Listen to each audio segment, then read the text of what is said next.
Ramdam ni Christian Bautista, ang hirap ng buhay ngayong may pandemya dahil kahit siya ay nawala ng trabaho sa loob ng ilang buwan.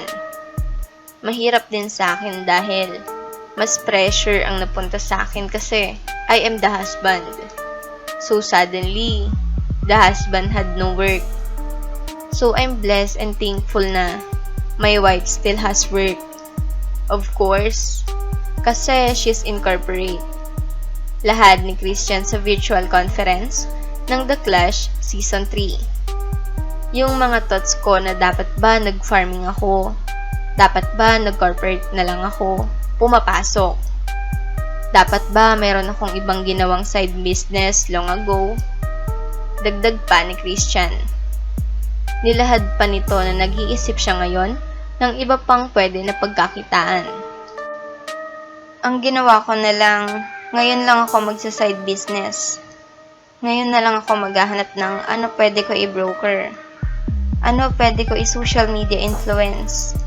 Paano ako kikita sa live stream. Gagawa ba ako ng kanta? Magpo-produce ba ako? So it's really more on creating.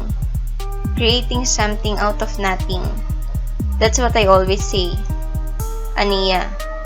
Nagpasalamat naman si Christian nang makatanggap siyang muli ng trabaho. So thank God, kahit papano meron din naman pumapasok. Even more thankful na meron na kaming AOS at The Clash at studio na meron silang paayuda sa mga artist na walang trabaho. So we are so thankful to them. Saad ni Christian. Tinanong rin naman si Christian kung ano ang kanyang maipapayo sa kapwa niya singer, mapabaguhan man o hindi. The whole world is in a pandemic and mahirap talaga lahat. Advice ko na lang talaga, find a way to always find work, to create. Don't be idle. Yes, pwede ka mag-rest. Pwede ka mag-break ng konti. Pwede kang umiyak ng konti. Magalit. Konti lang. Ubusin mo na yung emotion na yan. Tapos, trabaho na ulit. Kahit anong trabaho. Kahit ano talaga na pwede mong gawin. Gawin mo muna. Discover something new. Discover a drive that you never had.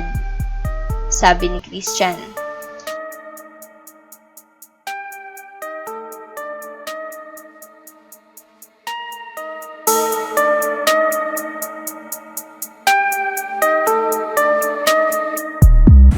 Share, subscribe!